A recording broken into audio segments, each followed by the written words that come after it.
योगी को पीएम चेहरा बनाने पर ही भाजपा को समर्थन, नहीं तो नोटा का विकल्प। ओकेंद्र सिंह राणा। क्षत्रिय करणी सेना के युवा राष्ट्रीय अध्यक्ष ओकेंद्र सिंह राणा ने भाजपा को कड़ा संदेश देते हुए कहा कि आगामी चुनाव में यदि योगी आदित्यनाथ को प्रधानमंत्री पद के लिए आगे लाया जाता है तभी क्षत्रिय समाज भाजपा को समर्थन देगा, अन्यथा समाज नोटा का उपयोग करेगा। ओकेंद्र सिंह राणा रविवार को एक दिवसीय दौरे पर भीलवाड़ा पहुंचे। यहां उन्होंने करणी सेना द्वारा आयोजित राणा सांगा प्रीमियर क्रिकेट प्रतियोगिता में शिरकत कर खिलाड़ियों का उत्साहवर्धन किया। उनके आगमन पर कार्यकर्ताओं और समाजजनों ने जोरदार स्वागत किया। कार्यक्रम के बाद शाम करीब 4 बजे निजी रिजोर्ट में आयोजित प्रेस वार्ता में राणा ने केंद्र सरकार और भारतीय जनता पार्टी पर तीखे आरोप लगाए और भविष्य की राजनीति को लेकर खुलकर अपनी बात रखी। यूजीसी कानून को लेकर राणा ने कहा कि यह व्यवस्था समाज में दूरी बढ़ाने वाली है। पहले एकता की बात होती थी, लेकिन अब समाज को बांटने का काम किया जा रहा है। उन्होंने कहा कि अनुसूचित जाति समाज और क्षत्रिय समाज के बीच लंबे समय से भाईचारा रहा है और कठिन समय में दोनों ने एक दूसरे का साथ दिया है। नए कानूनों के जरिए समाजों के बीच अविश्वास पैदा करना उचित नहीं है। उन्होंने आशंका जताई कि कठोर प्रावधानों के दुरुपयोग से युवाओं का भविष्य प्रभावित हो सकता है। शंकराचार्य से जुड़े सवाल पर राणा ने कहा कि सनातन परंपरा में गुरुजनों, संतों और विद्वानों का सम्मान सर्वोपरि है। किसी भी संत के साथ अनुचित व्यवहार निंदनीय है। उन्होंने स्पष्ट किया कि अलग अलग समाज अपनी बात रखने के लिए बैठक कर सकते हैं। यह उनका लोकतांत्रिक अधिकार है। इसे जातिवाद से जोड़ना गलत है। कांग्रेस के समर्थन को लेकर पूछे गए सवाल पर राणा ने साफ कहा कि उनका समाज कांग्रेस के साथ नहीं जाएगा। उन्होंने दोहराया कि यदि भाजपा नेतृत्व में बदलाव कर योगी आदित्यनाथ को आगे लाया जाता है तो समर्थन पर विचार होगा, अन्यथा समाज के पास मत पत्र पर किसी को ना चुनने यानी नोटा का विकल्प मौजूद रहेगा।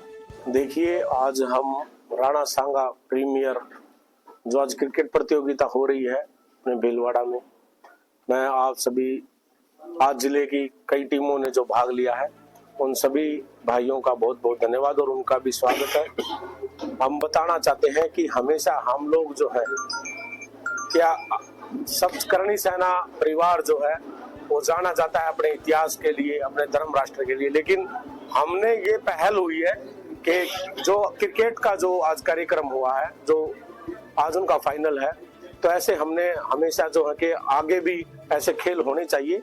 और मैं निवेदन करूंगा दादा से कि ये जो कार्यक्रम है, आज जो आपने प्रोग्राम रखा है ये क्रिकेट प्रतियोगिता का, तो ये मेरी तो यही इच्छा है कि ये जिले में नहीं पूरे राजस्थान के लेवल पे होना चाहिए और आने वाले समय में नेशनल लेवल पे भी होना चाहिए।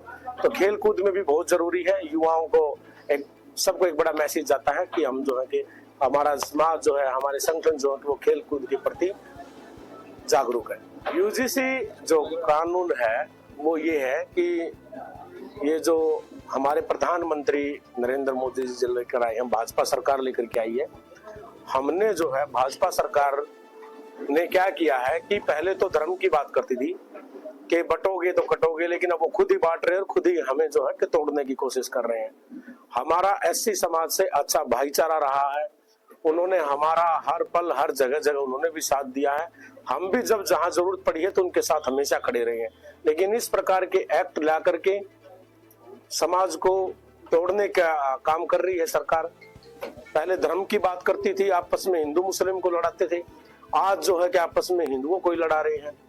ये आरक्षण नाम की जो चीज थी वो क्या कम थोड़ी थी, SC ST एक्ट थे वो कम थोड़ी थे, लेकिन अब ये लगा दिया गया कि आज एक पहली क्लास का बच्चा है, दूसरी क्लास का बच्चा अगर वो स्कूल में जाता है, अगर किसी बच्चे ने उसके खिलाफ SC का हो BC का हो, उसने उसके खिलाफ अगर एक बयान भी दे दिया, अगर कहीं कुछ बोल दिया, FIR कर दी, तो उस बच्चे का पूरा भविष्य खराब हो जाएगा। तो इस प्रकार के जो एक्ट की जरूरत नहीं थी, लेकिन सरकार लेकर के आई तो सरकार को मुंह तोड़ जवाब भी देंगे, क्योंकि इसको पार्टी को बनाने वाले हर हर मोदी, घर घर मोदी का नारा देने वाले भी हम ही हैं, हमारे ही समाज है, लेकिन इसको वापस घर भेजने का काम भी हम ही करेंगे। आने वाले समय में अभी 2027 में उत्तर प्रदेश में चुनाव है, भाजपा सरकार को पता लग जाएगा योगी जी जो है वो हिंदुत्व के लिए, सनातन धर्म के लिए काम कर रहे हैं, लेकिन उनको तोड़ने के लिए, उनको घर बैठाने के लिए, उनको खत्म करने के लिए इस प्रकार के अमित शाह नरेंद्र मोदी जी ने चाल चल रखी है। जो नाकाम रहेगी, आएंगे तो योगी जी ही, लेकिन मोदी नहीं आएंगे। देश का प्रधानमंत्री योगी जी बनेंगे, हम तो ये देखना चाहते हैं।